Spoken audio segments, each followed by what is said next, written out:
포항의 여름은 용광로와 같았다. 7월의 태양은 이글거리며 대지를 달구었고 아스팔트 위에서는 아지랑이가 피어올랐다. 대한민국 해병대 교육훈련단 연병장은 그 열기의 중심에 있었다. 체감 온도는 섭씨 39도를 가리키고 있었지만 그보다 더 뜨거운 것은 훈련의 열기였다. 앳된 얼굴의 훈련병들이 땀으로 범벅이 된 채 함성을 내질렀다. 전투복은 이미 소금물에 절인 것처럼 축축했고 등줄기를 타고 흐르는 땀은 쉴 새 없이 흙먼지와 뒤엉켰다. 완전 무장을 한 채 20km에 달하는 군장을 짊어지고 연병장을 도는 각개전투 훈련은 그야말로 지옥이었다. 그 중에서도 유독 눈에 띄는 훈련병이 있었다. 이서연. 22살의 그녀는 다른 훈련병들처럼 지쳐 있었지만 굳게 담은 입술과 흔들림 없는 눈빛은 그녀 안에 무언가가 아직 꺾이지 않았음을 보여주고 있었다. 여자라고 해서 예외는 없었다. 오히려 여자이기에 더 독하게, 더 강하게 자신을 몰아붙였다. 아버지가 그토록 반대했던 길이었다. 그 반대를 무릅쓰고 선택한 길이기에 여기서 무너질 수는 없었다. 이서연 훈련병 뒤처진다. 교관의 불호령이 귓가를 때렸다. 서연은 이를 악물고 발을 내디뎠다. 폐가 터질 듯한 고통과 함께 눈앞이 아찔해졌다. 쇠뭉치처럼 무거운 군장이 어깨를 짓눌렀고 발바닥은 불에 댄 듯 화끈거렸다. 하지만 그녀는 멈추지 않았다. 아버지의 딸이 아닌 해병 이서연으로 인정받고 싶었다. 그 일념 하나가 그녀의 무너져가는 육신을 지탱하고 있었다. 훈련이 잠시 중단되고 휴식 시간이 주어졌다. 훈련병들은 약속이나 한 듯 연병장 구석의 그늘로 몰려가 주저앉았다. 서연 역시 거친 숨을 몰아쉬며 철모를 벗었다. 땀으로 흠뻑 젖은 머리카락이 이마에 달라붙었다. 수통의 물을 단숨에 들이켰지만 갈증은 쉬이 가시지 않았다. 그때였다. 묵직한 군화 소리가 그녀의 앞에서 멈췄다. 서연은 고개를 들었다. 그림자를 들이운 사내의 얼굴은 역광 때문에 잘 보이지 않았지만 그가 누구인지는 알 수 있었다. 이 훈련소의 악마, 황태수 상사였다. 황태수 상사는 훈련병들 사이에서 공포의 대상이었다. 30 후반에 그는 다부진 체격과 험상궂은 인상만으로도 위압감을 주었지만 진짜 공포는 그의 가학적인 훈련 방식과 예측 불가능한 성격에 있었다. 그는 약점을 보이는 훈련병을 귀신같이 찾아내 바닥까지 몰아붙이는 것을 즐겼다. 이서연 훈련병. 황 상사의 목소리는 낮고 차가웠다. 그의 시선은 서연의 머리부터 발끝까지를 천천히 훑었다. 마치 먹잇감을 살피는 포식자의 눈빛이었다. 네, 황태수 상사님. 서연은 반사적으로 자리에서 일어나 부동자세로 섰다. 심장이 불길하게 뛰기 시작했다. 황 상사는 서연의 주위를 한 바퀴 돌았다. 그의 코끝을 땀과 흙먼지가 뒤섞인 냄새가 스쳤다. 그는 서연의 등 뒤에서 멈춰 서더니 젖어있는 그녀의 전투복을 손가락으로 툭툭 건드렸다. 꼬리말이 아니군. 전투복이 아주 땀에 절었어. 비아냥거리는 말투였다. 서연은 입술을 깨물었다. 이런 찜통더위에 훈련을 받았는데 땀에 젖지 않는 것이 이상한 일이었다. 조송합니다. 조송할 것까진 없고. 황 상사는 다시 서연의 앞으로 돌아왔다. 그의 입가에 비릿한 미소가 걸렸다. 보아하니 아주 덥고 찝찝하겠어. 안 그런가? 괜찮습니다. 괜찮긴 뭐가 괜찮아. 그렇게 축축한 옷을 입고 있으면 병이라도 나겠다. 그의 말에 서연은 불길한 예감을 느꼈다. 주변의 훈련병들도 숨을 죽인 채 이 상황을 지켜보고 있었다. 모두가 황 상사의 다음 말이 무엇일지 예상하고 있었다. 그리고 그 예상은 틀리지 않았다. 전투복 펴서. 순간 연병장에는 정적이 흘렀다. 매미 소리만이 귀를 찢을 듯 울려 퍼졌다. 서연은 자신의 귀를 의심했다. 수십 명의 남자 훈련병들이 지켜보는 앞에서 여자 훈련병에게 전투복을 벗으라니 이것은 명백한 성희롱이자 인격 모독이었다. 잘못 들었습니다. 서연은 간신히 목소리를 쥐어짰다. 내가 말했지? 전투복 벗으라고. 땀에 젖었으니 말렸다가 다시 입어야 할 것 아닌가? 감기라도 걸리면 훈련에 차질이 생기잖나.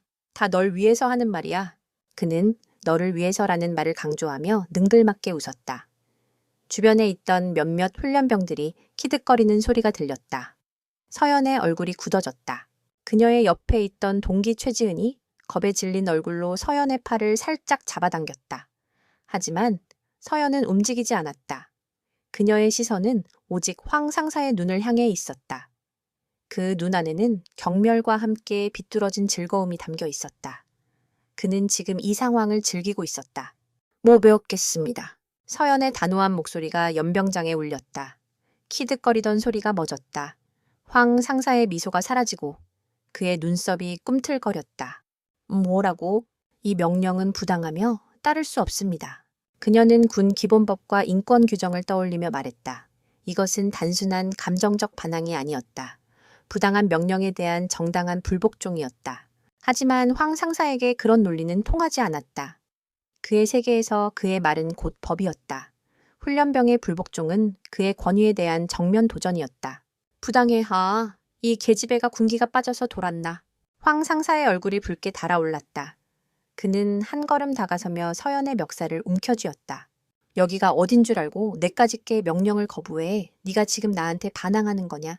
서연은 숨이 막혔지만 눈 하나 깜짝하지 않았다. 그녀의 눈빛은 오히려 더 날카롭게 빛났다.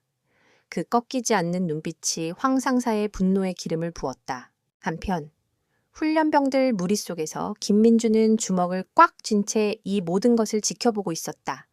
그는 입대 전 대학에서 사회학을 전공했다. 부조리한 권력 구조와 집단 내 폭력에 대해 누구보다 비판적인 시각을 가지고 있었다. 지금 그의 눈앞에서 벌어지고 있는 일은 그가 책에서만 보던 권력 남용의 전형적인 모습이었다. 나 미쳤어. 저건 범죄야. 민준의 심장이 거세게 뛰었다. 나서고 싶었다. 저 미친 작자를 막아야 한다고 이성이 소리쳤다. 하지만 몸이 움직이지 않았다. 여기서 나섰다가는 자신 또한 황 상사의 타겟이 될 것이 뻔했다. 남은 군 생활이 지옥이 될 수도 있었다. 그 두려움이 그의 발목을 붙잡았다. 그는 무력감과 자기 혐오에 휩싸여 입술만 깨물었다. 마지막으로 묻는다. 벗을 건가? 안 벗을 건가? 황 상사가 으르렁거렸다. 그의 소나귀 힘이 더욱 강해졌다. 서연의 얼굴이 하얗게 질렸다. 하지만 그녀의 대답은 변함이 없었다. 못 삽니다. 그것이 기폭제가 되었다. 이게 진짜 보자 하니까. 황 상사는 고함을 지르며 서연을 거칠게 밀쳤다. 서연은 중심을 잃고 바닥에 나동그라졌다. 철모가 벗겨지며 흙바닥에 나뒹굴었다. 내가 정 원한다면 내가 직접 벗겨주지. 황 상사의 눈이 광기로 번들거렸다. 그는 분노에 찬 얼굴로 서연에게 다가갔다. 공포에 질린 최지은이 비명을 질렀고 다른 훈련병들은 경악하며 뒷걸음질 쳤다. 서연은 필사적으로 저항했지만 단련된 남자의 힘을 당해낼 수는 없었다. 황 상사는 그녀의 팔을 짓누르고 전투복 상의의 단추를 거칠게 뜯어내기 시작했다. 단추가 튕겨나가고 땀에 젖은 속옷이 드러났다. 서연의 눈에서 끝내 눈물이 터져 나왔다. 그것은 고통 때문이 아니었다. 수치심과 절망감, 그리고 자신의 무력함에 대한 분노의 눈물이었다. 연병장을 가득 메웠던 훈련의 열기는 사라지고 오직 한 개인을 향한 잔혹한 폭력과 그것을 방관하는 침묵만이 남았다. 포항의 태양은 그 모든 것을 말없이 내리쬐고 있었다. 끓어오르는 아스팔트처럼. 서연의 가슴 속에서도 무언가 뜨거운 것이 들끓기 시작했다. 그것은 결코 꺾이지 않을 의지이자 언젠가 이 모든 부조리를 불태워버릴 분노의 불꽃이었다. 지지져지는 소리와 함께 서연의 전투복 상의가 두 동강 났다.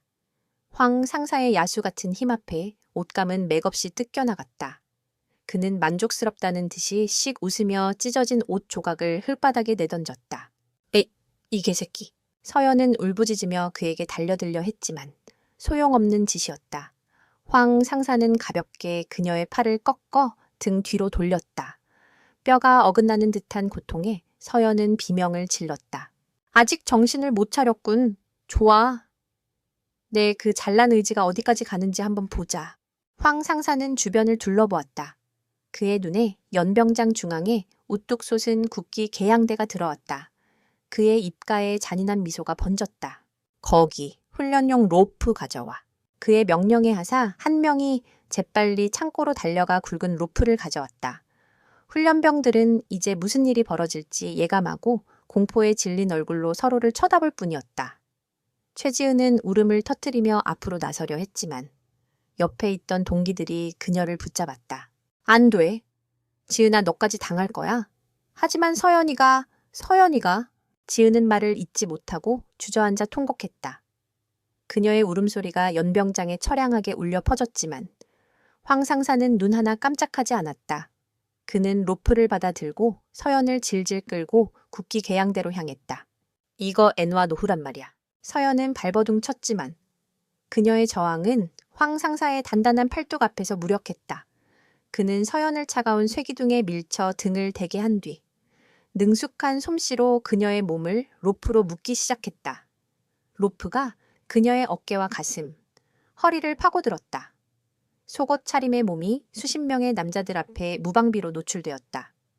수치심에 온몸이 불타는 것 같았다. 자, 이제 좀 시원한가? 황 상사는 서연의 턱을 거칠게 잡아들어 올리며 조롱했다. 서연은 증오가 가득 담긴 눈으로 그를 쏘아보았다.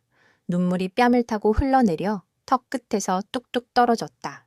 눈빛 한번 살아있네. 좋아, 아주 좋아. 그 눈빛이 언제까지 가나 보자고.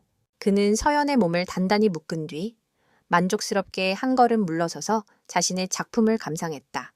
마치 사냥감을 박제해 전시하는 사냥꾼처럼. 모두 똑똑히 봐둬라. 군대의 명령은 절대적이다. 누구든 명령에 불복종하면 인연처럼 되는 거야. 알겠나? 알겠습니다. 겁에 질린 훈련병들의 목소리가 연병장을 울렸다. 하지만 그 목소리에는 존경심 따윈 없었다. 오직 공포만이 가득했다. 그 와중에도 낄낄거리는 무리가 있었다. 하사 박성호와 그를 따르는 몇몇 훈련병들이었다. 박성호는 황 상사의 충실한 개로 그의 비위를 맞추며 온갖 아첨을 떠는 인물이었다. 이야, 저 여자 깡 한번 대단하네요. 황 상사님 아니었으면 누가 저 길을 꺾겠습니까? 그러게 말입니다. 몸매는 또 왜 저렇게 좋아? 그들은 서연의 몸을 노골적으로 훑으며 저속한 농담을 주고받았다. 서연은 귀를 막고 싶었지만 묶인 팔로는 아무것도 할 수 없었다. 그녀는 눈을 감았다. 차라리 이 자리에서 죽는 게 낫다고 생각했다. 김민주는 이 모든 광경을 지켜보며 온몸이 부들부들 떨리는 것을 느꼈다. 심장이 터질 듯이 분노가 치밀어 올랐지만 그는 아무것도 할 수 없었다. 그는 겁쟁이였다. 방관자였다. 그는 스스로가 역겨웠다. 그는 주먹으로 땅을 내리쳤다. 손등이 까지고 피가 흘렀지만 마음의 고통에 비하면 아무것도 아니었다. 신고해야 해. 반드시. 그는 결심했다. 어떤 불이익이 닥치더라도 이 미친 짓을 세상에 알려야 했다. 그는 몰래 주머니 속의 휴대폰을 만지작거렸다. 불시 소지품 검사에 대비해 전원을 꺼둔 상태였다. 지금은 아니었다. 기회를 노려야 했다. 황 상사는 훈련병들을 해산시킨 뒤에도 서연을 풀어주지 않았다. 그는 서연의 개인 관물대를 뒤지기 시작했다. 마치 전리품을 챙기는 약탈자처럼 그는 서연의 옷가지와 편지들을 아무렇게나 헤집었다. 어디 보자. 이 고고한 년의 집구석은 어떤 곳일까? 그는 중얼거리며 서연의 신상기록 카드를 집어들었다. 이름, 나이, 주소 같은 기본 정보들을 훑어보던 그의 시선이 가족관계란에서 멈췄다. 부 이진혁 만 56세, 청와대 소속 고위공무원 모 김지수 만 54세, 대학교수. 청와대 황 상사는 헛웃음을 터뜨렸다. 그는 고위공무원이라는 직책을 자기 멋대로 해석했다. 기껏해야 비서관이나 행정관 나부랭일 거라고 생각했다. 정치인들 뒷공문이나 쫓아다니며 떡고물을 받아먹는 그런 부류. 어쩐지 뻣뻣하더라니. 빽 좀 있는 년이었구만. 그의 머릿속에서 모든 것이 맞아떨어지는 느낌이었다. 이서연이라는 여자는 분명 아버지 빽을 믿고 군 생활을 편하게 하려다 자신 같은 진짜 군인을 만나 호되게 당하고 있는 것이었다. 그의 비뚤어진 정의감이 불타올랐다. 이런 것들은 싹부터 잘라내야 군 기강이 바로 선다고 그는 믿었다. 아버지가 청와대에 계셔. 그래서 그렇게 당당했나? 그는 신상기록 카드를 들고 서연에게 다가가 그녀의 얼굴 앞에 흔들어 보였다. 네 아버지가 그렇게 대단한 사람이야. 지금 당장이라도 전화해서 딸이 이 꼴이 됐다고 일러바치지 그러나. 서연은 대답하지 않았다. 그녀는 아버지가 이 일에 엮이는 것을 원치 않았다. 이것은 온전히 자신의 싸움이었다. 그녀의 침묵을 긍정으로 받아들인 황 상사는 더욱 기고만장해졌다. 걱정 마라. 내가 네 아버지한테 직접 연락할 일은 없을 테니 대신 네가 여기서 얼마나 잘 지내고 있는지 꾸준히 알려줘야겠어. 그는 휴대폰을 꺼내 묶여있는 서연의 모습을 여러 각도에서 촬영하기 시작했다. 찰칵, 찰칵. 셔터 소리가 서연의 가슴에 비수처럼 박혔다. 몸열감에 눈앞이 캄캄해졌다. 이 사진들은 내가 잘 보관하고 있다가 네가 또 까불 때마다 한 장씩 네 아버지한테 보내주마. 어때? 좋은 생각이지. 황 상사는 악마처럼 웃었다. 그는 자신이 모든 것을 통제하고 있다고 생각했다. 고작 공무원 아버지를 둔 여자 훈련병 하나쯤은 자신의 소나귀에서 얼마든지 주무를 수 있다고 확신했다. 하지만 그는 몰랐다. 자신이 지금 건드리고 있는 고위공무원 이진혁이 어떤 사람인지. 그가 단순한 행정관이 아니라 대한민국 군 전체를 호령했던 전직 사성 장군 출신의 대통령 비서실장이라는 사실을. 그리고 그에게 딸 이서연이 어떤 의미를 갖는지 그는 전혀 알지 못했다. 뜨거운 태양 아래 쇠기둥에 묶인 서연의 의식이 점점 희미해져 갔다. 그녀는 자신을 비웃는 황 상사의 얼굴과 멀리서 두려움과 연민이 뒤섞인 눈으로 자신을 바라보는 동기들의 얼굴을 번갈아 보았다. 그리고 생각했다. 이것이 끝이 아니라고. 이 지옥에서 반드시 살아남아 저 악매에게 죗값을 치르게 하리라고. 그녀의 핏발선 눈이 복수의 불꽃으로 타오르고 있었다. 연병장을 감싸던 공기는 폭풍전야처럼 무겁게 가라앉아 있었다. 의식이 가물거리는 와중에도 서연의 머릿속에는 6개월 전의 기억이 선명하게 떠올랐다. 청와대 관저의 서재, 묵직한 원목 책상과 벽면을 가득 채운 책들, 그리고 그 앞에 앉아있던 아버지의 엄격한 얼굴. 이진혁, 대한민국 대통령 비서실장이자 군복을 벗기 전에는 전군을 호령하던 사성장군. 그는 딸의 입에서 나온 말을 믿을 수 없다는 듯이 미간을 찌푸리고 있었다. 해병대라고. 그의 목소리는 낮았지만 그 안에 담긴 무게는 서재의 공기를 짓눌렀다. 네, 아버지. 해병대 장교 후보생으로 지원하겠습니다. 서연은 조금도 물러서지 않고 아버지의 눈을 똑바로 쳐다보며 말했다. 그녀의 목소리는 떨리지 않았지만 등 뒤로 감춘 두 손은 땀으로 축축했다. 이진혁은 깊은 한숨을 내쉬었다. 그는 책상 위에서 깍지 낀 손을 내려다보았다. 수많은 국가적 위기를 다스리고 적국의 도발에 맞서 단호한 결정을 내렸던 그였지만 고집 센 딸 하나를 이기는 것은 그에게 가장 어려운 과제였다. 서연아, 아비가 내 뜻을 존중하지 않는 것이 아니다. 하지만 왜 하필 해병대냐? 군인이 되고 싶다면 육군이나 공군도 있지 않느냐? 아니, 굳이 군인이 아니더라도 네가 할 수 있는 일은 많다. 유학을 가도 좋고 아비가 알아봐 줄 만한 좋은 자리도 얼마든지 있다. 그의 말은 진심이었다. 그는 딸이 험한 길을 걷는 것을 원치 않았다. 특히 군대는 그가 평생을 바친 곳이었기에 누구보다 그곳의 빛과 그림자를 잘 알고 있었다.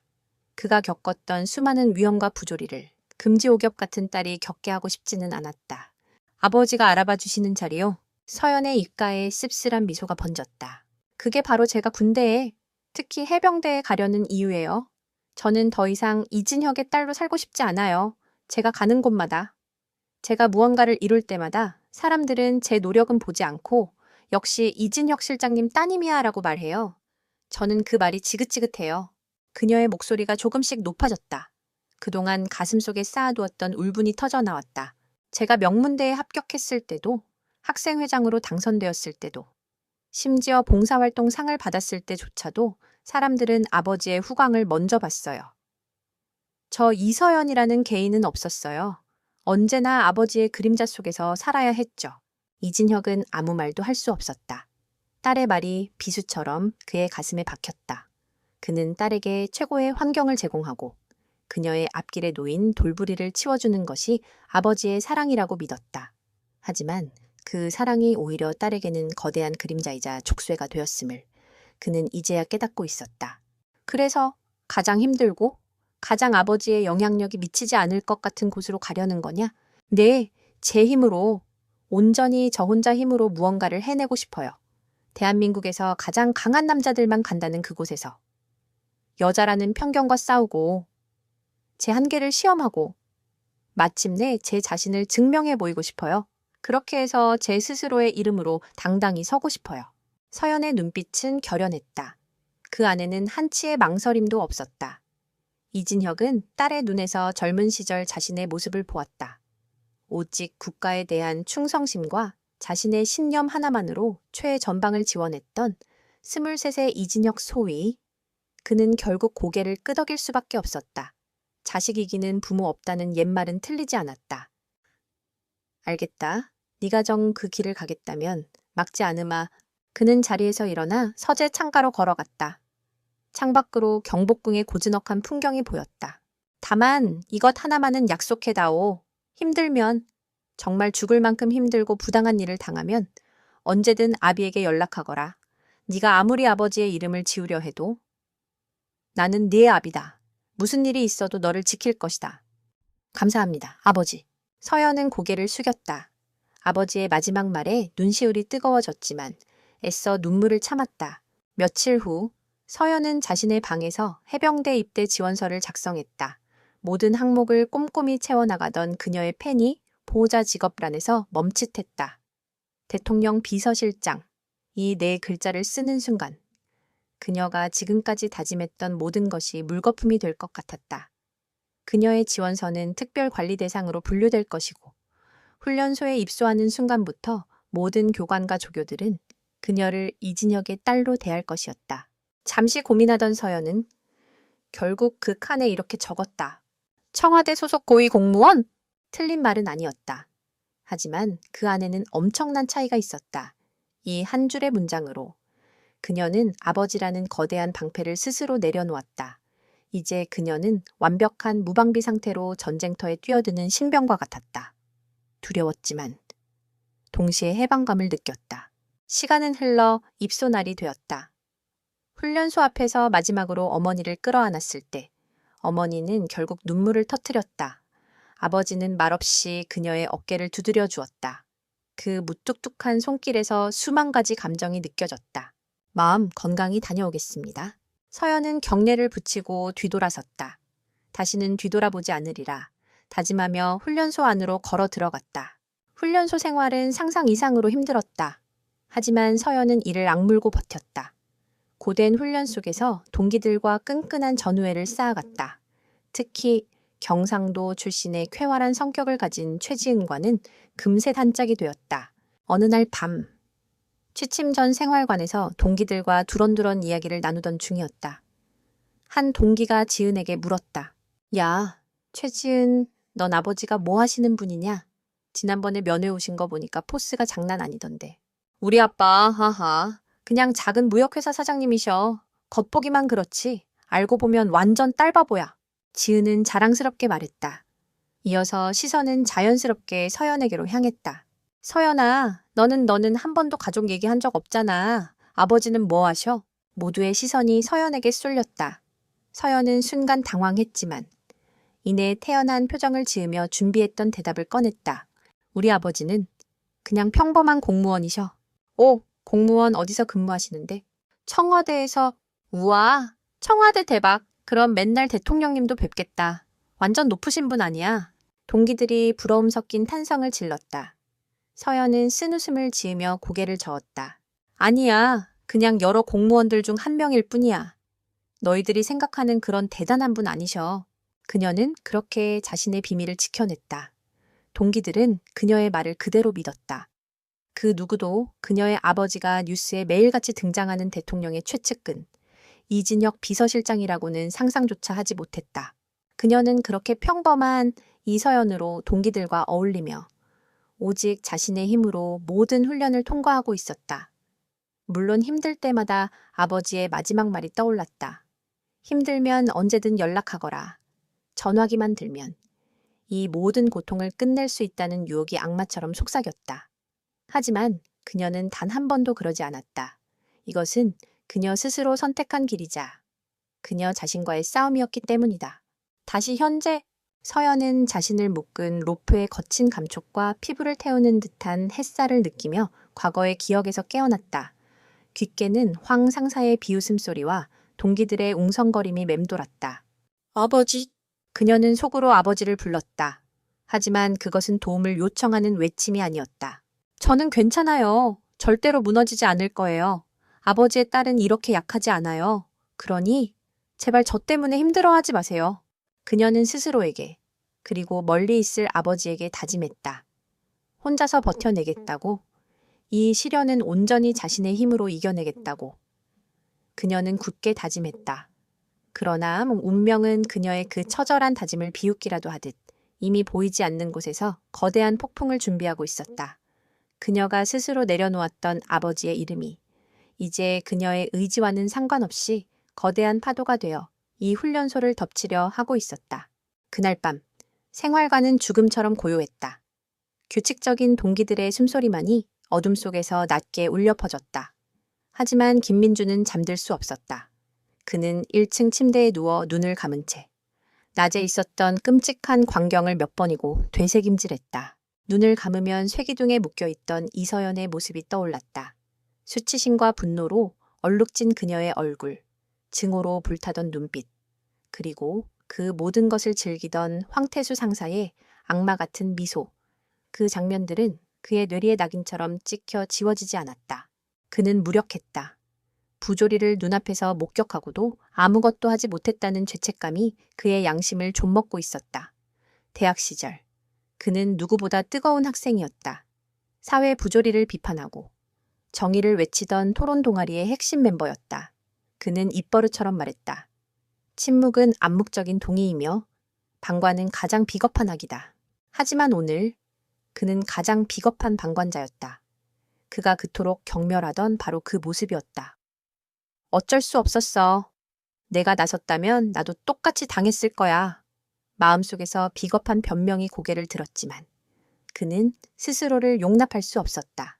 이서연이 겪었을 모멸감을 생각하면 심장이 서늘해졌다.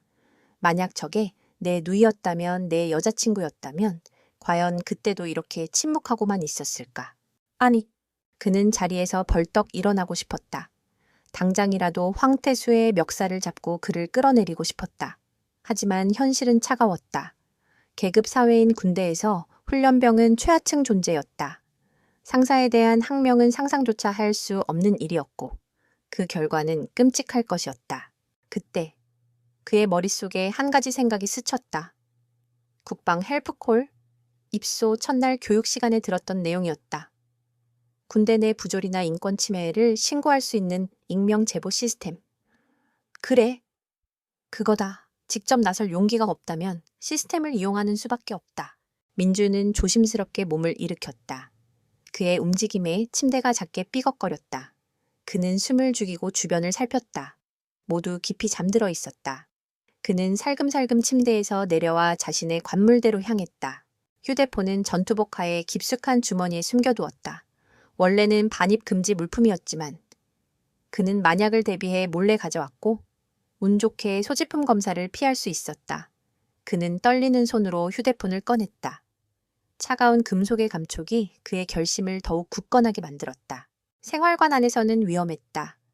불침번이라도 돌다가 걸리면 끝장이었다. 그는 휴대폰을 다시 주머니에 넣고 조용히 생활관 문을 열었다. 복도를 지나 화장실로 향했다. 낡은 타일에서 풍기는 소독약 냄새가 코를 찔렀다. 그는 가장 구석진 칸으로 들어가 문을 잠갔다. 차가운 병이 위에 웅크리고 앉아 그는 휴대폰 전원을 켰다.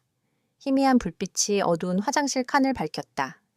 그는 최대한 빛이 새어나가지 않도록 몸으로 화면을 가렸다. 낮에 황 상사가 이서연을 묶어놓고 조롱할 때 그는 분노에 차서 자신도 모르게 휴대폰을 꺼내 짧게 동영상을 찍었다. 약 15초 분량의 짧은 영상이었지만 황 상사의 가혹 행위를 증명하기에는 충분했다. 영상 속에는 속옷 차림으로 묶여 고개를 숙이고 있는 이서연의 모습과 그 앞에서 담배를 피우며 낄낄거리는 황 상사의 목소리가 생생하게 담겨 있었다. 그는 인터넷 검색창에 국방부 온라인 신고 시스템을 입력했다. 곧바로 관련 사이트로 연결되었다. 익명 제보 게시판은 생각보다 간단한 절차로 이루어져 있었다. 그는 심호흡을 한번 하고 떨리는 손가락으로 자판을 누르기 시작했다. 제목 해병대 교육훈련단 내 발생한 심각한 인권 유린 및 성추행 사건 고발.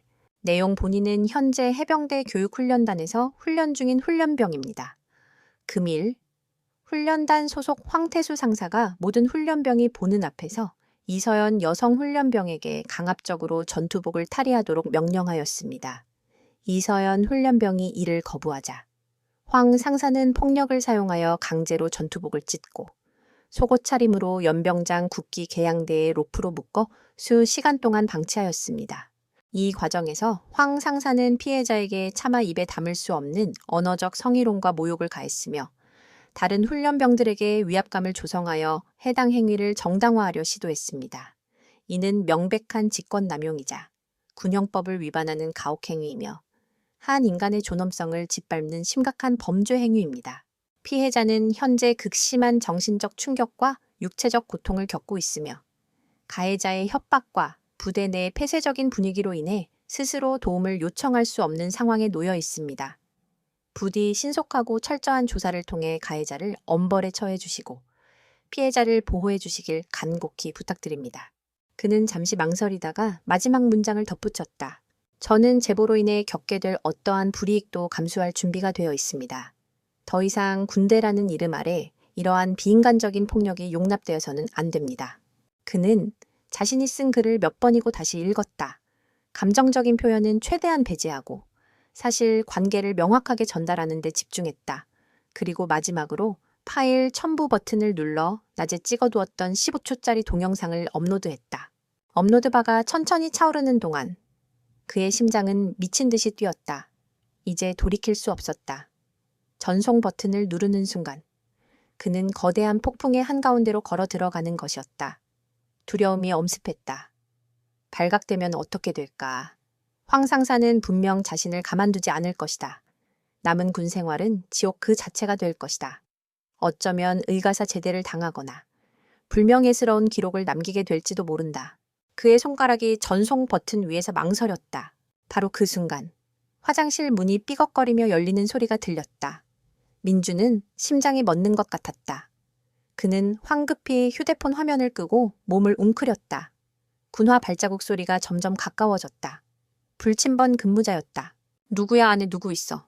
낮은 목소리가 문 밖에서 들려왔다. 민주는 숨도 제대로 쉴 수 없었다. 만약 그가 문을 열어보라고 한다면 모든 것이 끝이었다. 제발, 그냥 지나가줘. 그는 간절히 기도했다. 몇 초가 몇 시간처럼 느껴졌다. 다행히도 발자국 소리는 그의 칸 앞에서 잠시 머뭇거리더니 이내 다른 곳으로 멀어졌다. 불침번은 누군가 용변을 보고 있다고 생각한 모양이었다. 위기를 넘긴 민준의 온몸은 식은땀으로 흠뻑 젖어 있었다. 방금 전의 공포는 그의 결심을 더욱 확고하게 만들었다. 이런 숨막히는 두려움 속에서 남은 군 생활을 보내고 싶지 않았다. 이 부조리한 사슬을 끊어내야 했다. 그는 다시 휴대폰을 켰다. 그리고 더 이상 망설이지 않고 화면의 전송 버튼을 힘주어 눌렀다. 전송 완료! 메시지가 화면에 뜨자 그는 긴 한숨을 내쉬었다. 이제 주사위는 던져졌다. 그는 휴대폰의 모든 기록을 삭제하고 전원을 껐다. 거사를 치른 사람처럼 온몸의 기운이 빠져나가는 느낌이었다. 그는 화장실 칸을 나와 세면대에서 차가운 물로 얼굴을 씻었다.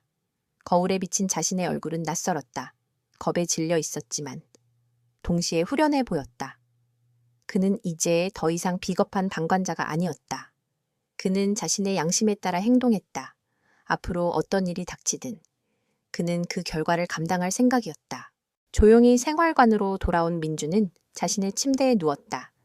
여전히 동기들의 숨소리는 규칙적이었다. 아무것도 변한 것은 없었다. 하지만 그는 알 수 있었다. 이 고요한 어둠의 장막 뒤에서 자신이 던진 작은 돌멩이가 거대한 파문을 일으키기 시작했다는 것을. 그 파문이 과연 누구를 향하게 될지, 어떤 결과를 낳게 될지는 아무도 알 수 없었다. 다만 한 가지 확실한 것은 내일 아침의 태양은 어제와는 분명 다를 것이라는 점이었다. 새벽은 어김없이 밝아왔다. 하지만 김민준에게 그날 아침의 공기는 유독 차고 무겁게 느껴졌다. 밤새 한숨도 자지 못한 그의 눈은 핏발이 서 있었고 신경은 끊어질 듯 팽팽했다.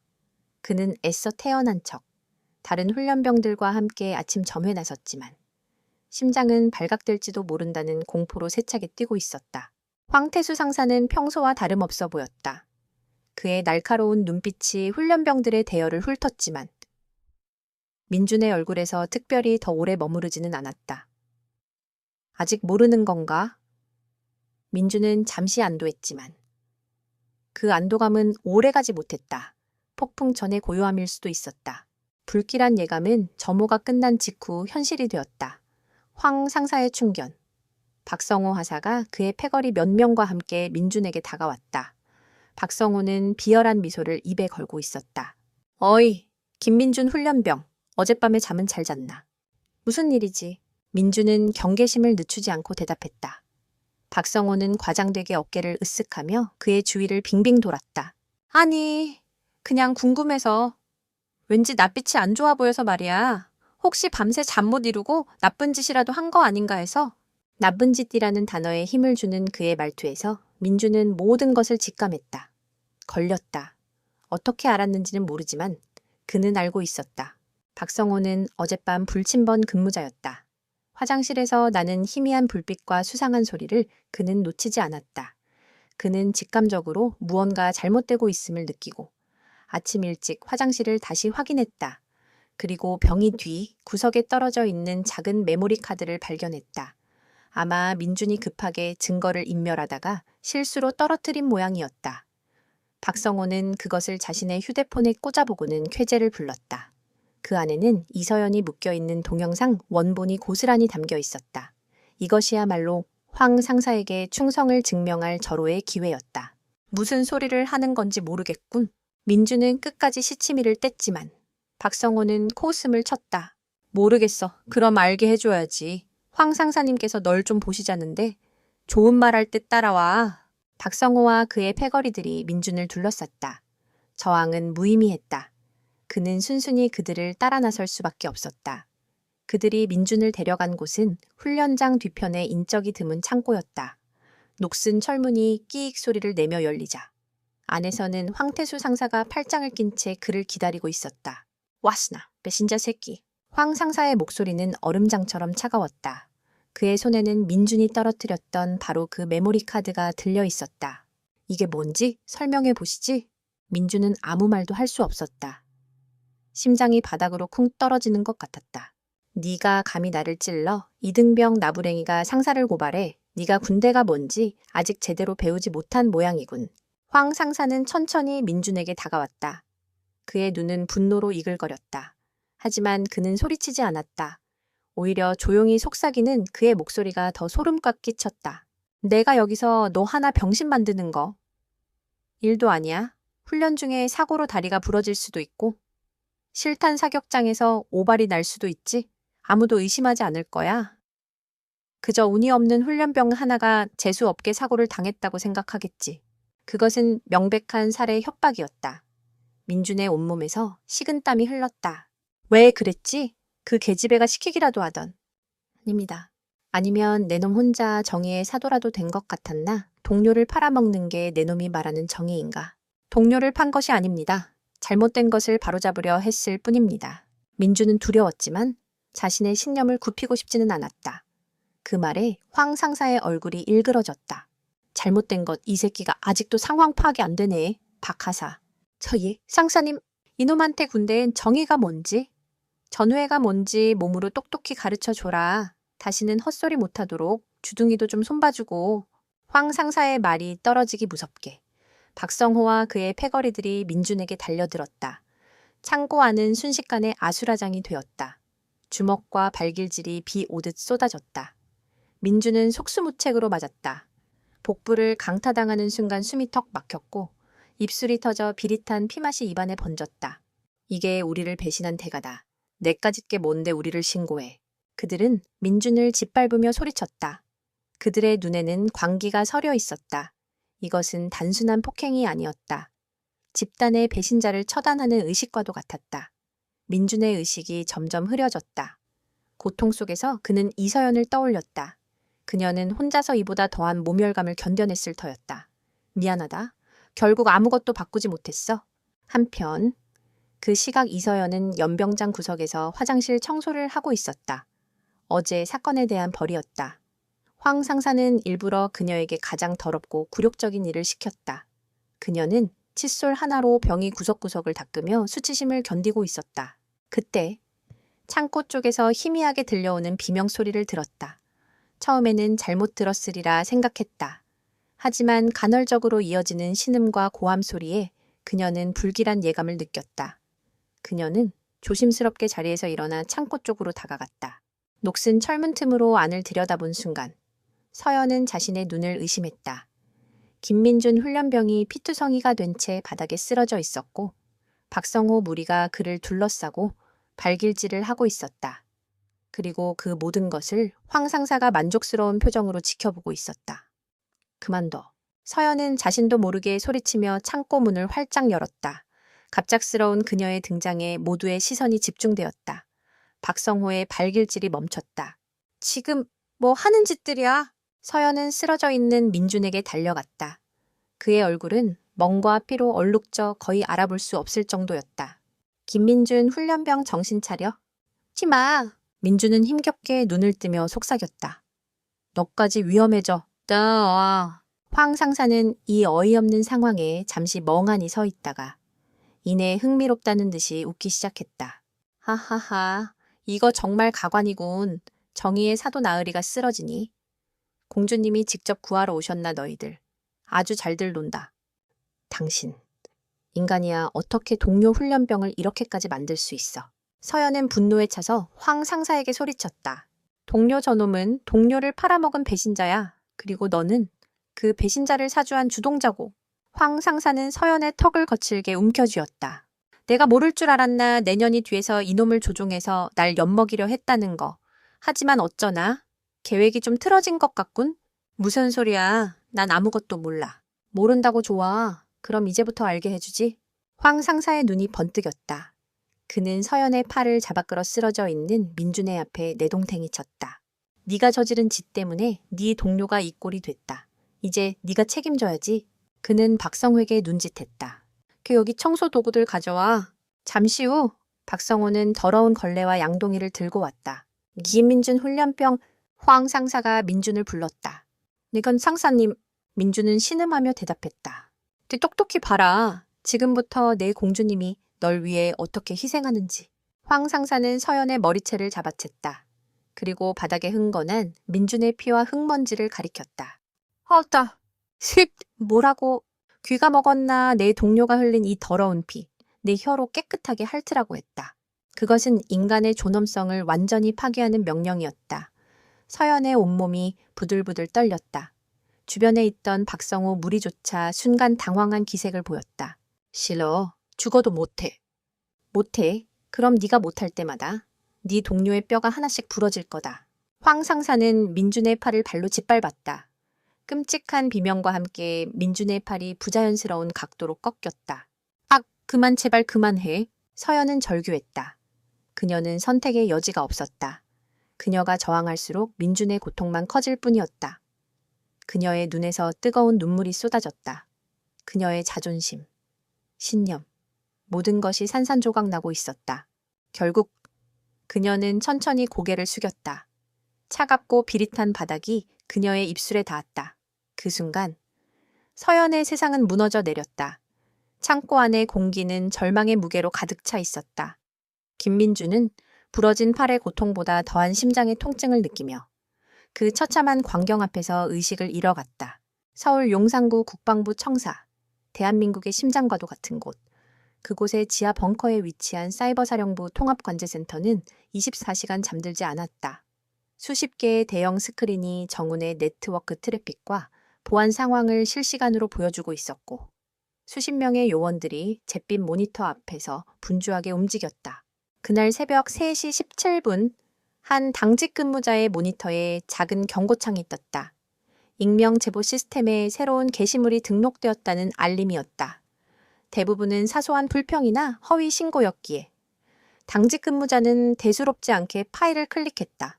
하지만 첨부된 15초짜리 동영상을 재생하는 순간 그의 표정이 굳어졌다. 팀장님, 이쪽으로 와보셔야겠습니다. 보고는 신속하게 이루어졌다. 사안의 심각성을 인지한 팀장은 즉시 상부에 보고했고 해가 뜨기도 전에 해당 제보 파일은 국방부 감찰실장인 윤성민 국장의 개인 단말기로 전송되었다. 윤성민 국장, 나이 50 초반의 그는 육사 출신이 아닌 학군 장교 출신으로 오직 자신의 능력과 뛰어난 정치 감각만으로 국방부의 핵심 요직까지 오른 입지전적인 인물이었다. 그는 온화한 미소와 합리적인 언변 뒤에 날카로운 발톱과 야심을 숨기고 있었다. 그에게 국방부는 군대라기보다는 거대한 정치판이었고 그는 그 판을 읽고 지배하는 데 능숙한 승부사였다. 출근 준비를 하던 자택에서 보고를 받은 윤성민은 서재로 들어가 영상을 확인했다. 그는 처음에는 영상 속 가혹행위의 수위에 잠시 미간을 찌푸렸다. 요즘 세상에 아직도 저런 미친놈이 있나? 하지만 피해자의 신상 정보를 확인하는 순간 그의 눈빛이 변했다. 이서연 부이진혁? 그는 이진혁이라는 이름에서 잠시 숨을 멈췄다. 설마 하는 마음에 그는 자신의 정보망을 통해 즉시 신원 조회를 지시했다. 몇 분 뒤 돌아온 답변은 그의 심장을 뛰게 만들었다. 대통령 비서실장 이진혁, 전직 합참의장 사성 장군 출신. 윤성민의 입가에 희미한 미소가 번졌다. 이것은 단순한 군내 가혹행위 사건이 아니었다. 하늘이 내린 기회였다. 그는 현 대통령의 신임을 한 몸에 받으며 막강한 권력을 휘두르는 이진혁을 오래전부터 눈엣 가시처럼 여겨왔다. 군 개혁을 주도하며 자신의 입지를 위협하는 이진혁을 언젠가 한 번은 끌어내려야 한다고 생각했다. 하지만 철저한 자기관리와 청렴함으로 무장한 이진혁은 그 어떤 먼지 하나도 나오지 않는 인물이었다. 그런데 그런 그에게 이런 엄청난 약점이 있었다니. 윤성민의 머릿속이 빠르게 회전하기 시작했다. 이 사건을 어떻게 이용할 것인가? 정상적인 절차대로라면 즉시 감찰팀을 파견하여 가해자를 체포하고 피해자를 보호해야 했다. 하지만 그것은 이진혁에게 공을 넘겨주는 꼴밖에 되지 않았다. 이진혁은 분명 자신의 권력을 이용해 조용히 사건을 처리하고 오히려 딸을 지킨 영웅적인 아버지로 포장될 수도 있었다. 그렇게 둘 순 없지. 윤성민은 다른 그림을 그리기 시작했다. 이 사건을 철저히 정치적 스캔들로 만들어야 했다.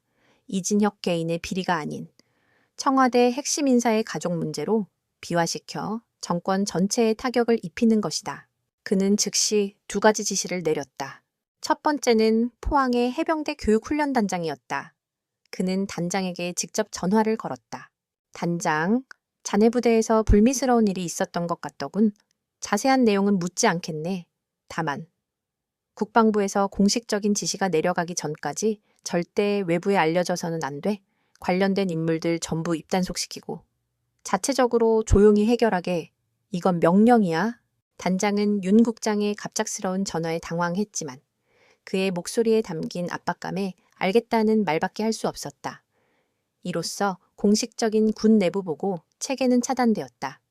이진혁은 자신의 딸에게 무슨 일이 일어났는지 군을 통해서는 절대 알 수 없게 된 것이었다.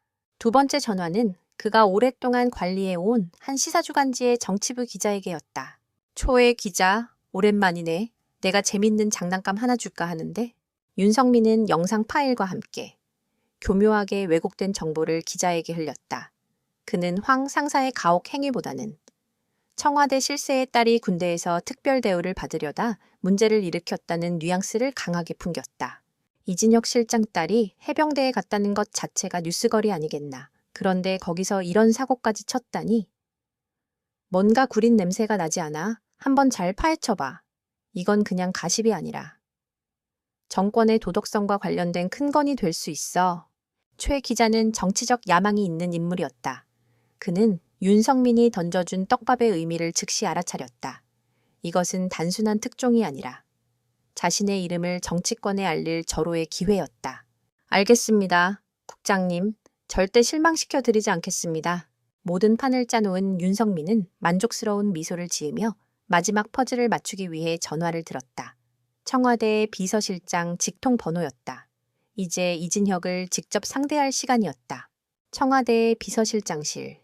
이진혁은 막 아침 회의를 마치고 돌아와 산더미처럼 쌓인 서류를 검토하고 있었다. 그때 책상 위에 붉은색 직통 전화기가 울렸다. 국방부 장관만이 사용하는 비상 라인이었다. 그는 의아하게 생각하며 수화기를 들었다. 이진혁입니다. 실장님, 안녕하십니까? 국방부 윤성민입니다. 예상 밖의 인물에 이진혁은 잠시 미간을 찌푸렸다. 윤 국장, 무슨 일인가? 아, 다름이 아니오라. 실장님께 개인적으로 드릴 말씀이 있어서요. 좀 민감한 사안이라 윤성민은 능청스럽게 운을 뗐다. 그의 목소리에는 교활한 동정심이 묻어 있었다. 띠따님에 관한 일입니다. 순간 이진혁의 심장이 쿵 내려앉았다. 서연이한테 무슨 일이라도 있나? 아이고, 크게 걱정하실 일은 아닙니다. 그저 훈련소에서 동기들하고 좀 마찰이 있었던 모양입니다. 젊은 애들끼리 을에 있을 수 있는 일이지요. 윤성민은 사건의 본질을 철저히 숨긴 채 사소한 다툼인 것처럼 말했다. 이진혁은 군 생활을 해본 사람이었다. 훈련소에서 마찰이라는 단어가 무엇을 의미하는지 그는 잘 알고 있었다. 자세히 말해보게. 하하, 실장님께서 직접 신경 쓰실 만한 일은 정말 아닙니다. 저희가 알아서 잘 처리하겠습니다. 다만 윤성민은 의도적으로 말을 끌었다. 요즘 기자들이 워낙 극성이지 않습니까? 실장님 따님이 해병대에 있다는 게 알려지면 이런 사소한 일도 침소봉대에서 시끄럽게 만들 수 있습니다.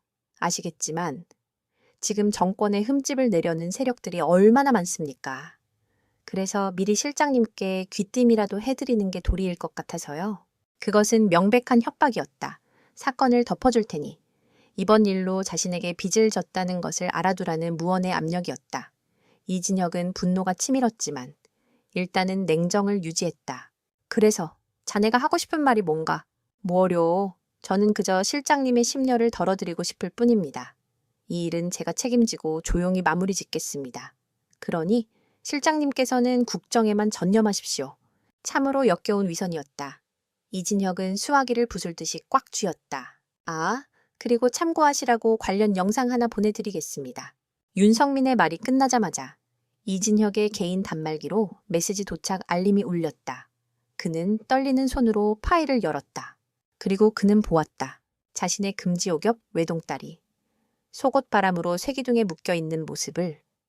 한 남자가 딸의 머리채를 잡고 바닥에 더러운 피를 핥으라고 명령하는 소리를, 절규하며 무너져 내리는 딸의 마지막 모습을. 이진혁의 세상이 멈췄다. 그의 귀에는 아무 소리도 들리지 않았다. 윤성민이 수화기 너머에서 무어라 떠들고 있었지만 그는 인식하지 못했다. 그의 눈에는 오직 모니터 속 딸의 모습만이 가득했다. 그는 분노하지 않았다. 슬퍼하지도 않았다. 그의 내면에서는 그 모든 감정을 뛰어넘는 차갑고 거대한 무언가가 태어나고 있었다. 수십 년간 전장을 누비며 수없이 죽음의 위기를 넘겼던 노장의 야성이 잠에서 깨어나고 있었다. 그는 조용히 수화기를 내려놓았다. 윤성민은 전화가 끊긴 것도 모르고 한참을 더 떠들어댔다. 이진혁은 자리에서 일어나 창가로 걸어갔다. 아침 햇살이 눈부시게 쏟아져 들어왔지만 그의 눈에는 아무것도 보이지 않았다. 그는 그저 허공을 응시했다. 그의 얼굴에는 아무런 표정도 없었다. 하지만 그 고요함이야말로 곧 닥쳐올 지상 최대의 폭풍을 예고하는 전조였다. 윤성민은 호랑이의 꼬리를 밟은 것이 아니었다. 그는 잠자는 용의 영린을 건드린 것이었다. 시간이 얼마나 흘렀을까? 이진혁은 돌처럼 굳은 채 창밖만 바라보고 있었다. 그의 비서관이 조심스럽게 다가와 입을 열었다. 실장님, 다음 회의 시간이... 하지만 비서관은 말을 잇지 못했다. 이진혁의 옆모습에서 뿜어져 나오는 살기 어린 기운에 압도당했기 때문이다. 평소에 온화하고 이성적이던 모습은 온데간데 없었다. 마치 휴화산이 폭발 직전의 고요함 속에서 용암을 들끓게 하는 듯한 그런 섬뜩한 침묵이었다. 모든 일정을 취소하게. 갈라진 목소리가 그의 입에서 흘러나왔다. 네, 하지만 실장님, 오늘 오후에 대통령님 독대 보고가 취소하라고 했다. 단호한 목소리에는 반론을 허용하지 않는 힘이 실려 있었다. 비서관은 더 이상 아무 말도 못하고 조용히 물러났다. 실장실에는 다시 정적이 흘렀다. 이진혁은 천천히 자신의 자리로 돌아와 앉았다. 그는 다시 한번 단말기에 영상을 재생했다. 소리는 끄고 화면만 뚫어지게 쳐다보았다. 딸이 묶여있는 모습, 딸이 모욕당하는 모습, 딸이 절망 속에서 무너지는 모습, 한 프레임. 한 프레임이 그의 심장에 칼날처럼 박혀왔다. 그의 머릿속에 어린 시절의 서연이 떠올랐다. 훈련을 마치고 늦은 밤 귀가하면 소파에서 웅크리고 잠들어 있다가도 아빠를 발견하고는 쪼르르 달려와 품에 안기던 작은 아이. 자신의 낡은 군복을 입고 너무 커서 질질 끌리는 소매를 보며 해맑게 웃던 아이. 아빠처럼 씩씩한 군인이 될래요? 라며 앙증맞은 손으로 경례를 붙이던 아이. 그 아이가 지금 저 지옥 속에서 고통받고 있었다. 자신이 평생을 바쳐 지켜온 이 나라의 군대 안에서 가장 비참한 방식으로 짓밟히고 있었다. 분노가 피처럼 온몸을 타고 흘렀다. 하지만 그는 주먹을 치거나 소리를 지르지 않았다. 수십 년간 전장에서 단련된 그의 이성은 이런 순간일수록 더 차갑게 가라앉았다. 분노는 뜨거울 때보다 차가울 때 더 파괴적인 힘을 갖는다는 것을 그는 알고 있었다. 일단은 절차를 밟아야 했다. 그는 군인 출신이었고 시스템의 중요성을 믿었다. 그는 국방부 장관에게 전화를 걸었다. 신호는 갔지만 장관은 전화를 받지 않았다. 회의 중이라는 비서의 답변만 돌아왔다. 거짓말이었다. 윤성민이 이미 손을 써둔 것이 분명했다. 그는 다음으로 해병대 사령관에게 전화를 걸었다. 겨우 연결된 사령관의 목소리는 당황한 기색이 역력했다. 아, 실장님, 어인 일이십니까? 내 딸, 이서연 훈련병에게 무슨 일이 있었는지 당장 보고하게. 이진혁은 단도직입적으로 말했다. 사령관은 잠시 말을 더듬었다. 그게 지금 막 관련 보고를 받고 사실 관계를 파악 중입니다. 훈련병들 간의 사소한 마찰이 좀 있었던 것 같습니다만 심각한 상황은 아닌 것으로. 사소한 마찰. 이진혁의 목소리가 낮게 가라앉았다. 사령관, 자네 눈에는 자기 부하가 발가벗겨져 묶인 채 피를 핥으라고 강요당하는 게 사소한 마찰로 보이나? 네, 그게 무슨 말씀이신지. 사령관은 진심으로 모르는 눈치였다. 윤성민이 철저하게 정보 통제를 하고 있음이 명백했다. 보고 라인의 최상층만 장악한 채.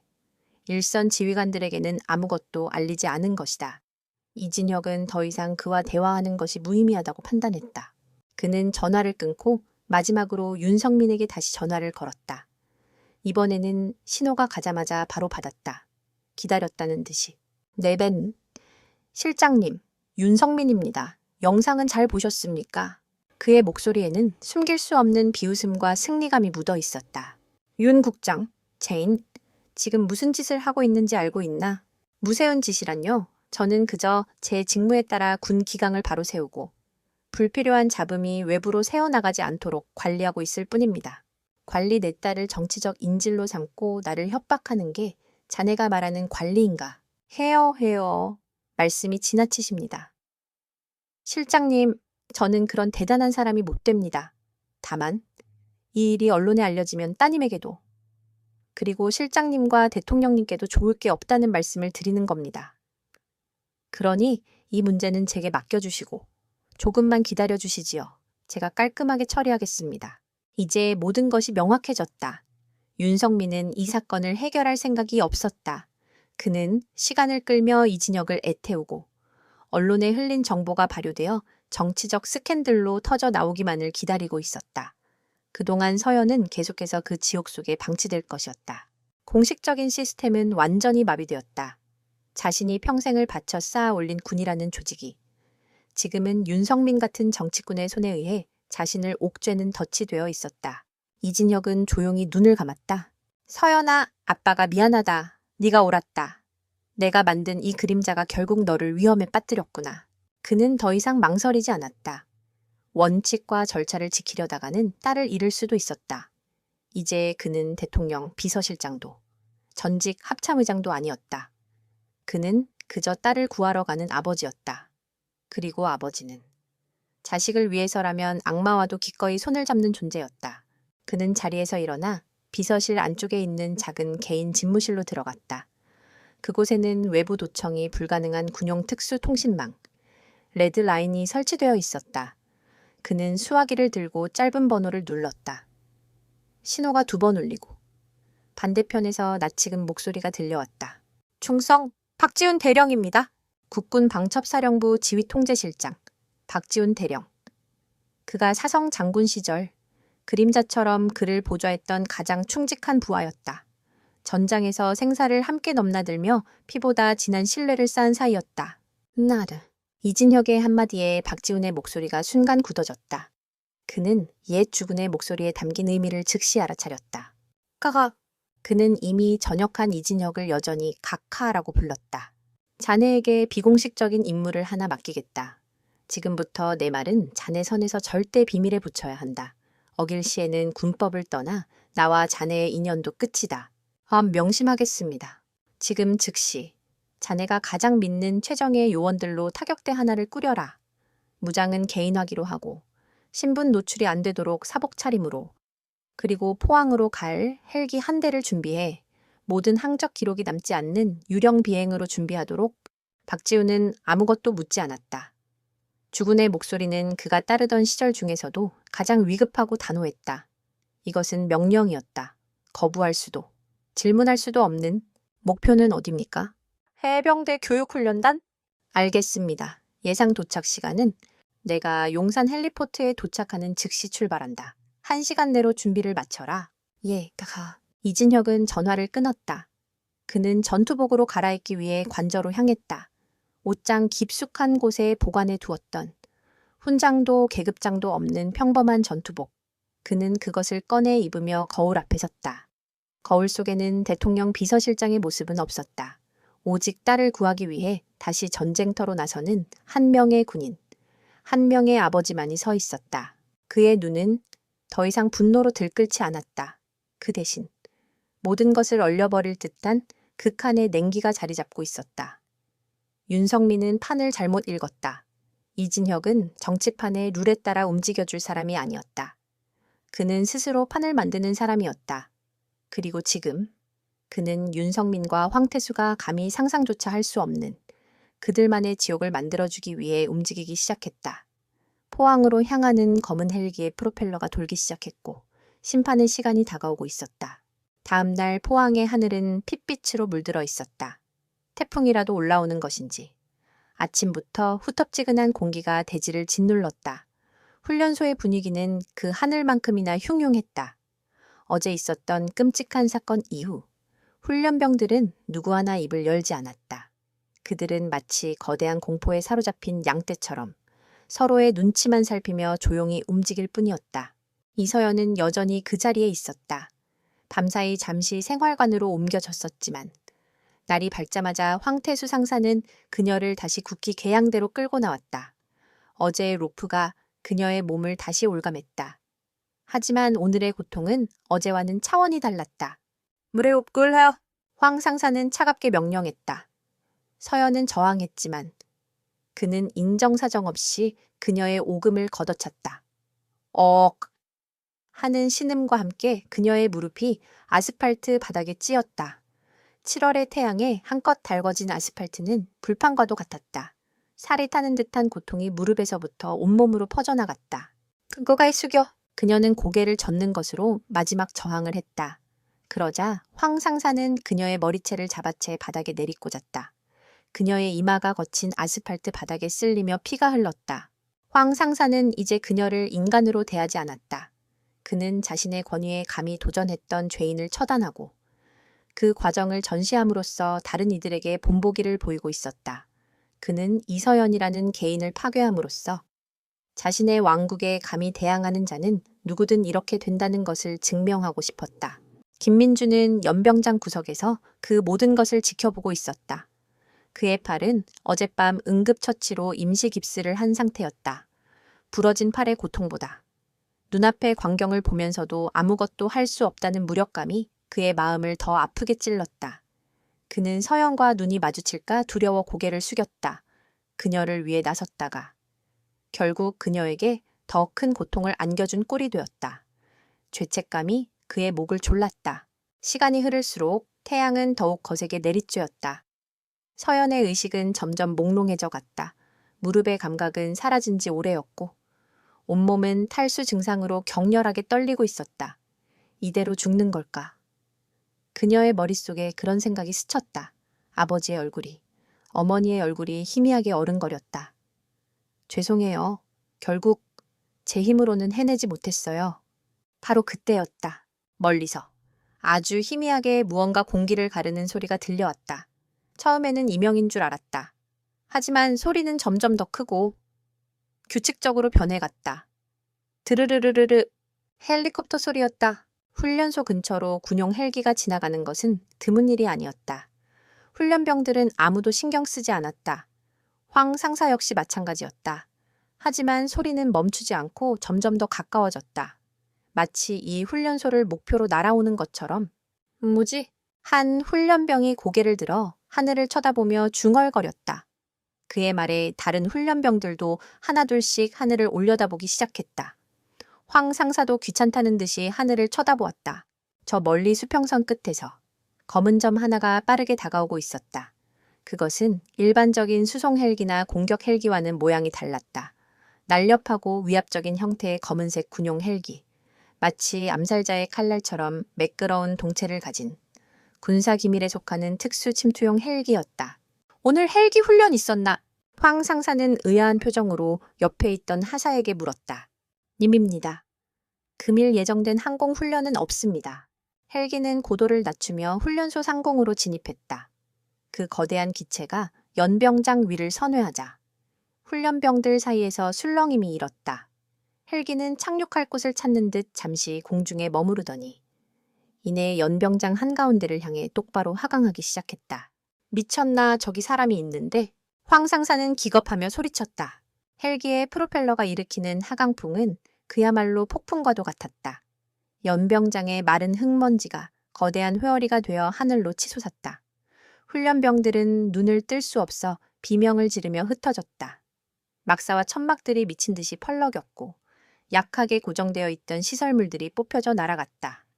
마치 신이 강림이라도 한 듯 훈련장은 순식간에 혼돈에 휩싸였다. 공, 거대한 쇳덩이가 땅에 부딪히는 굉음과 함께 헬기가 착륙했다. 흙먼지 폭풍이 서서히 가라앉자 연병장 중앙에 위용을 드러낸 검은 헬기의 모습이 드러났다. 헬기의 동체에는 그 어떤 부대에 마크나 식별번호도 없었다. 완벽한 유령 헬기였다. 모든 것이 정지한 듯한 침묵 속에서 헬기의 옆문이 미끄러지듯 열렸다. 그리고 한 사내가 내렸다. 그는 전투복 차림이었지만 그가 군인이라고 단정하기는 어려웠다. 전투복에는 당연히 있어야 할 계급장, 부대 마크, 명찰 등 그 어떤 표식도 없었다. 그는 그저 한 명의 남자였다. 하지만 그가 헬기에서 내려 땅에 발을 딛는 순간 연병장의 모든 공기가 얼어붙는 듯했다. 그는 중년의 나이였지만 그의 걸음걸이는 조금의 흐트러짐도 없었다. 그의 얼굴에는 아무런 감정도 담겨 있지 않았다. 기쁨도, 슬픔도, 분노도 없는, 마치 잘 깎아놓은 돌처럼 무표정했다. 하지만 그의 눈, 그 깊이를 알 수 없는 검은 눈동자 속에서는 모든 것을 재로 만들어버릴 듯한 차가운 분노가 용암처럼 들끓고 있었다. 황태수 상사는 본능적인 위협을 느꼈다. 그는 평생을 군대에서 보내며 수많은 강자들을 만나왔다. 별을 단 장군들 앞에서도 그는 주눅 들지 않았다. 하지만 지금 눈앞의 남자는 차원이 달랐다. 그는 계급으로 표현할 수 없는 존재 자체에서 뿜어져 나오는 압도적인 기운을 가지고 있었다. 그것은 마치 잘 벼려진 칼날 혹은 먹이를 앞에 둔 맹수와도 같은 기운이었다. 누구십니까? 황 상사는 자신도 모르게 말을 더듬었다. 남자는 대답하지 않았다. 그는 오직 한 곳만을 응시하며 천천히 걸어왔다. 그의 목적지는 명확했다. 국기 계양대에 묶여있는 딸, 이서연이었다. 서연은 거의 의식을 잃어가고 있었다. 하지만 헬기가 일으킨 소란과 자신을 향해 다가오는 낯선 실루엣에 그녀는 힘겹게 눈을 떴다. 흐릿한 시야 속으로 한 남자의 모습이 들어왔다. 처음에는 환각이라고 생각했다.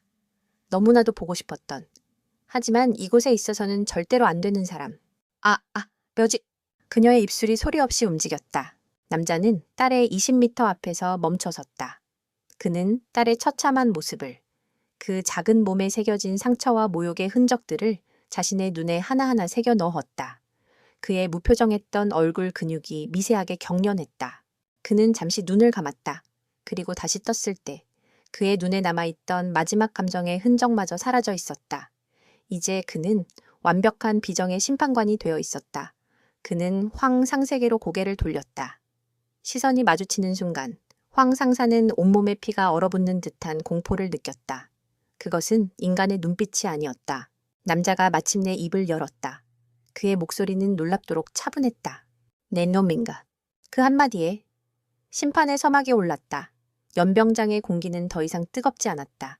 모든 것을 얼려버릴 듯한 극한의 한기가 그곳을 지배하기 시작했다. 난 내 놈인가? 그 말은 질문이 아니었다. 판결이었다. 남자의 차가운 시선에 꿰뚫린 황태수 상사는 저도 모르게 뒷걸음질 쳤다. 평생 느껴보지 못했던 원초적인 공포가 등골을 타고 흘렀다. 하지만 그는 이 훈련소의 왕이었다.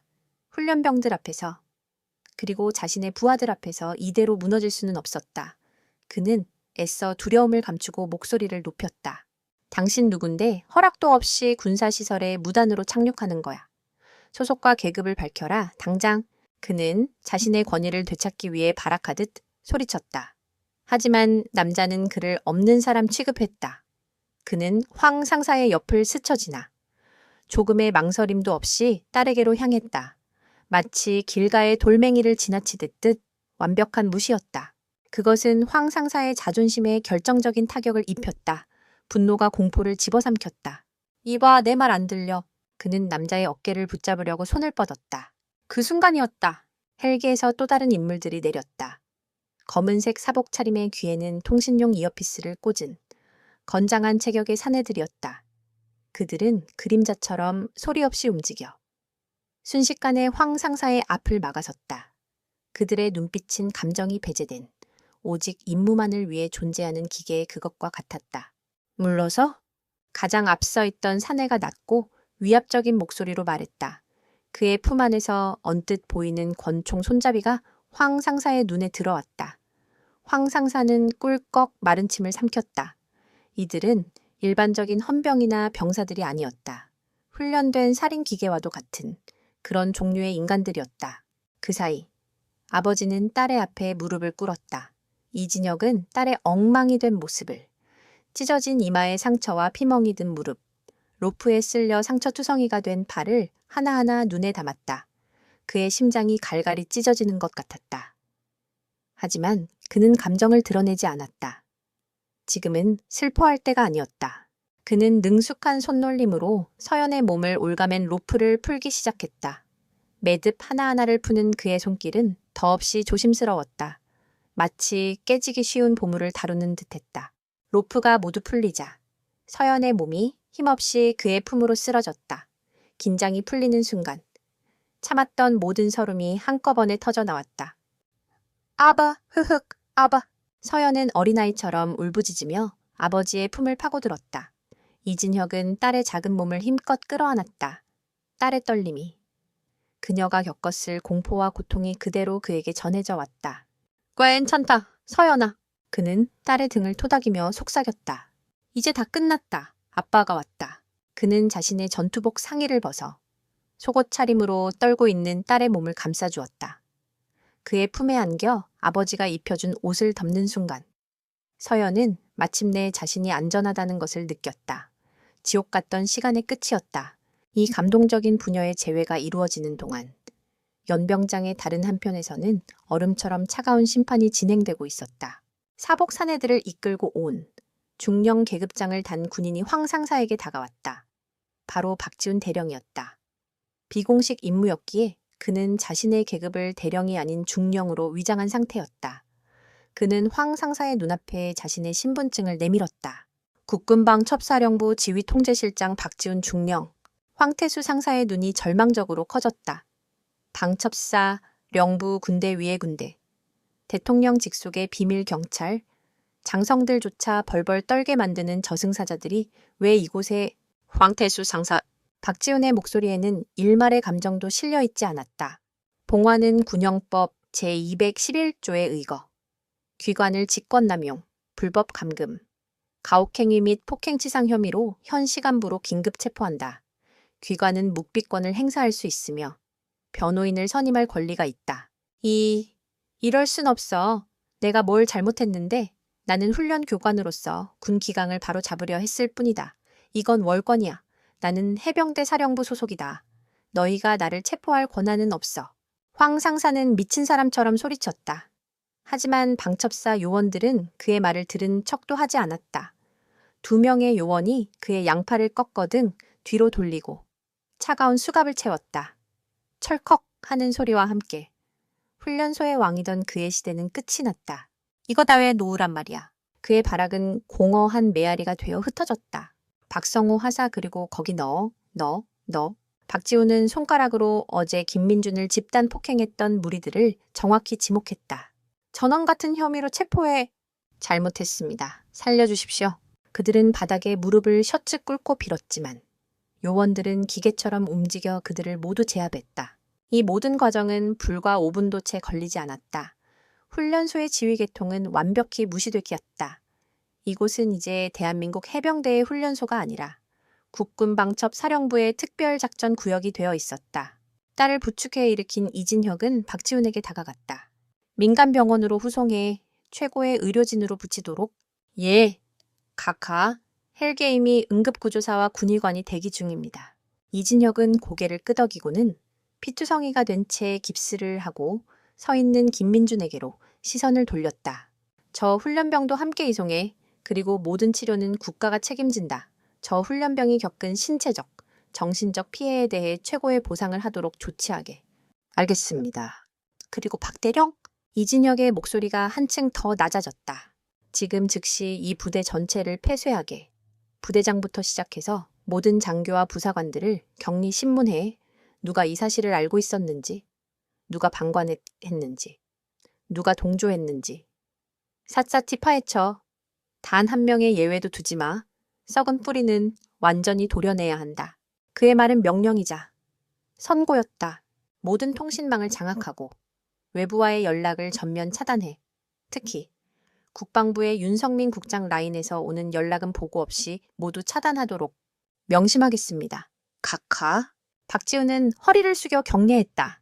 한편 그 시각 서울 국방부 청사의 윤석민 국장실. 그는 초조하게 담배를 피우며 기자의 연락을 기다리고 있었다. 계획대로라면 지금쯤 청와대 실세딸, 군 복무 중 대형 사고 같은 자극적인 제목의 기사가 터져 나와야 했다. 그런데 아무 소식도 없었다.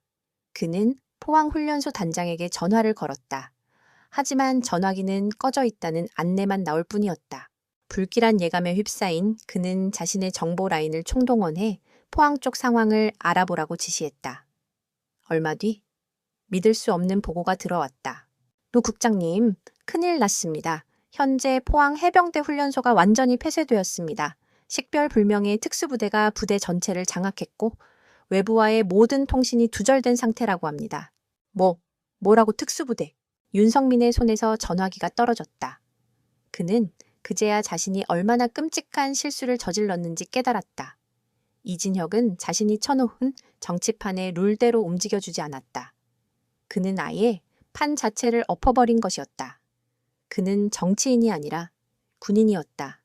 야전에서 잔뼈가 굵은 전쟁의 신이었다. 그리고 그는 지금 자신의 모든 것을 걸고 전쟁을 시작한 것이었다. 연병장에서는 이진혁이 딸을 부축해 헬기로 향하고 있었다. 훈련병들은 멍하니 그 모습을 바라볼 뿐이었다.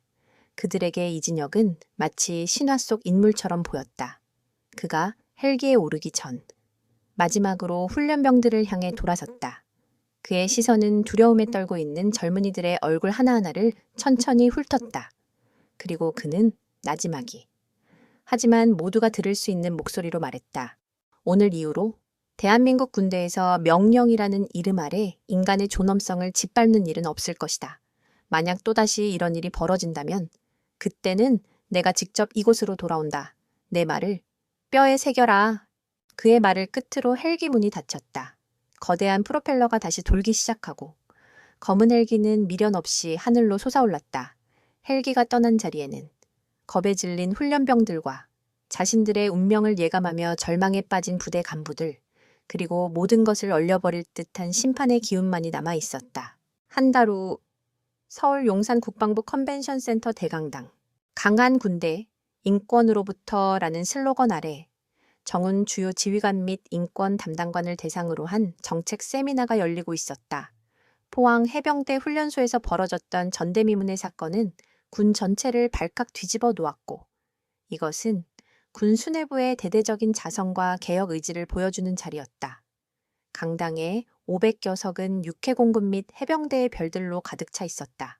하지만 그날 행사의 주인공은 그들이 아니었다. 단상위, 연설대 앞에 선 앳된 얼굴의 한 여군, 소위 후보생. 바로 이서연이었다. 한 달 전. 죽음의 문턱에서 돌아온 그녀는 이제 완벽히 회복한 모습이었다. 말끔하게 다려진 해병대 정복을 입고 조금의 흐트러짐도 없는 자세로 선 그녀에게서는 더 이상 상처받은 피해자의 그림자를 찾아볼 수 없었다. 그 대신 시련을 이겨낸 자만이 가질 수 있는 단단하고 깊은 눈빛이 자리하고 있었다. 안녕하십니까? 해병대 소위 후보생 이서연입니다. 그녀의 맑고 차분한 목소리가 마이크를 통해 강당 전체에 울려 퍼졌다. 장내에서 의례적인 박수가 터져 나왔다. 서연은 잠시 숨을 고르고 준비해온 원고를 옆으로 밀어놓았다. 그녀는 가슴에서 우러나오는 진짜 이야기를 하고 싶었다. 한 달 전, 저는 포항의 훈련소에서 한 인간의 존엄성이 어디까지 파괴될 수 있는지를 온몸으로 겪었습니다. 그녀의 담담한 첫마디에 강당 안의 모든 소음이 멎었다. 모두의 시선이 그녀에게로 집중되었다. 저는 강제로 옷을 벗겨졌고 모두가 보는 앞에서 기둥에 묶였습니다. 동료가 흘린 피를 핥으라는 명령을 받기도 했습니다. 그때 저는 생각했습니다. 내가 뭘 잘못했을까? 내가 약해서 이런 일을 당하는 걸까? 군대란 원래 이런 곳인가? 그녀의 목소리에는 원망이나 분노가 담겨 있지 않았다. 오직 차분한 회고가 있을 뿐이었다. 하지만 그 차분함이 오히려 듣는 이들의 가슴을 더 아프게 찔렀다. 하지만 저는 오늘 그 가해자를 처벌해달라고 이 자리에 선 것이 아닙니다. 저는 그보다 더 중요한 이야기를 하기 위해 용기를 냈습니다. 바로 진정한 강함이란 무엇인가에 대한 이야기입니다. 서연은 강당을 천천히 둘러보았다. 맨 뒷자리 구석. 눈에 띄지 않는 곳에 앉아있는 아버지와 눈이 마주쳤다. 이진혁은 딸에게 격려의 미소를 보내주었다. 그는 오늘 대통령 비서실장이 아닌 그저 딸의 발표를 보러 온 평범한 아버지로 이 자리에 와 있었다. 우리는 흔히 강한 군대를 이야기합니다. 적을 압도하는 화력, 일사불란한 지휘체계, 그리고 강인한 정신력 모두 맞는 말입니다. 하지만 저는 그 모든 것의 근간이 되는 가장 중요한 가치를 그 지옥 같았던 시간 속에서 역설적으로 깨달았습니다. 그것은 바로 존중입니다. 강당 안에서 나지막한 웅성거림이 일었다. 적에게는 공포의 대상이 되어야 하지만 우리 전우에게는 신뢰의 대상이 되어야 합니다. 부하를 인격적으로 존중하지 않는 지휘관은 결코 부하의 진정한 충성을 얻을 수 없습니다. 존중받지 못하는 군인은 자신의 목숨을 걸고 나라를 지킬 이유를 찾지 못합니다. 훈련은 우리를 강하게 만들기 위해 존재합니다. 하지만 그것은 상대를 굴복시키고 인격을 파괴하는 방식이어서는 안 됩니다. 진정한 강함은 상대의 존엄성을 지켜주면서도 한계까지 이끌어주는 능력에서 나옵니다. 그녀의 말은 단순한 구호가 아니었다. 그녀가 온몸으로 겪어낸 진실이었기에 그 어떤 웅변보다도 깊은 울림을 주었다. 오늘 이 자리에는 저와 같은 아픔을 겪을 뻔한 또 한 명의 용감한 군인이 와 있습니다. 서연은 객석의 한 곳을 바라보았다. 팔에 아직 깁스의 흔적이 남아있는 앳된 얼굴의 김민준 이병이 앉아 있었다. 갑작스러운 호명에 당황한 그의 얼굴이 대형 스크린에 비쳤다. 김민준 이병은 자신의 안위를 돌보지 않고 불의를 외부에 알렸습니다. 많은 이들이 그의 행동을 내부 고발이라며 손가락질할지도 모릅니다. 하지만 저는 그의 행동이야말로 진정한 용기이자 전우애라고 생각합니다. 썩어가는 부분을 도려내려는 용기 없이는 우리 조직은 결코 건강해질 수 없습니다. 잘못된 것을 잘못되었다고 말할 수 있는 문화, 그리고 그 용기를 낸 사람을 배신자가 아닌 영웅으로 대우해주는 문화가 정착될 때 비로소 우리의 군대는 진정으로 강해질 것입니다. 서연의 말이 끝나자 강당의 한쪽에서 박수가 터져 나왔다. 그리고 그 박수는 이내 강당 전체로 퍼져나갔다. 김민주는 자신을 향해 쏟아지는 박수와 격려의 시선에 어쩔 줄 몰라 하며 눈시울을 붉혔다. 서연은 그 모습을 따뜻한 미소로 지켜본 뒤 마지막 말을 이었다. 그날 아버지는 저를 구하러 오셨습니다. 헬기에서 내린 아버지는 전투복에 아무런 계급장도 달고 있지 않으셨습니다. 아버지는 제게 오늘 나는 장군이 아니라 네 아버지다 라고 말씀하셨습니다. 저는 그 순간 깨달았습니다. 아버지가 제게 보여주신 것은 권력의 힘이 아니라 자식을 지키려는 아버지의 사랑이었습니다. 그리고 그것이 바로 우리 군대가 가져야 할 모습이라고 생각합니다. 힘을 가진 자가 그 힘을 약자를 억압하는 데 쓰는 것이 아니라 그들을 보호하고 지켜주는 데 쓰는 것. 그것이 바로 제가 배운 진정한 강함입니다. 저는 앞으로도 군인으로 살아갈 것입니다. 제가 겪었던 끔찍한 일이 제 후배들에게는 2번 다시 일어나지 않도록 더 강하지만 동시에 더 따뜻한 해병대를 만드는데 제 남은 군 생활을 바치겠습니다. 경청해 주셔서 감사합니다. 그녀의 연설이 끝나자 강당 안의 모든 이들이 자리에서 일어나 기립박수를 보냈다. 그것은 오랫동안 멈추지 않았다. 서연은 그 박수 소리를 들으며 한 달 전 포항의 하늘과는 너무나도 다른 희망으로 가득 찬 서울의 하늘을 바라보았다.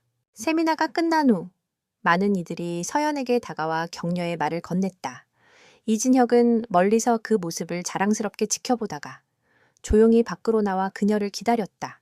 그녀를 둘러싼 인파가 잦아들고 나서야 그는 딸에게 다가갈 수 있었다. 수고했다, 우리 딸.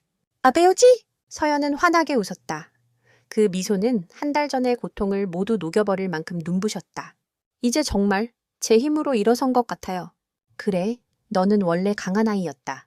이제 그것을 제대로 보여주게 된 것뿐이야. 이진혁은 딸의 어깨를 감싸 안았다. 그들의 주변으로 국방부 청사의 분주한 저녁 풍경이 펼쳐지고 있었다. 그날 이후 군대에는 거대한 변화의 바람이 불었다. 황태수 상사와 박성호 하사를 비롯한 가해자들은 군사재판에서 중형을 선고받고 불명예 전역했다. 그들을 방조했던 부대 지휘관들 역시 모두 엄중한 징계를 받았다. 그리고 이 모든 사건을 정치적으로 이용하려 했던 윤석민 국장은 방첩사의 후속 조사에서 온갖 비리가 드러나 결국 부패 혐의로 구속되었다. 그는 호랑이를 잡으려다 자신이 파놓은 함정에 스스로 빠진 꼴이 되었다. 집으로 돌아가는 차 안에서 이진혁이 딸에게 물었다. 후회하지 않느냐? 뭘요? 근다의 연계요? 서연은 창밖을 바라보며 잠시 생각에 잠겼다. 어둠이 내린 서울의 거리에는 수많은 불빛들이 반짝이고 있었다. 아니요. 후회하지 않아요. 오히려 잘한 것 같아요.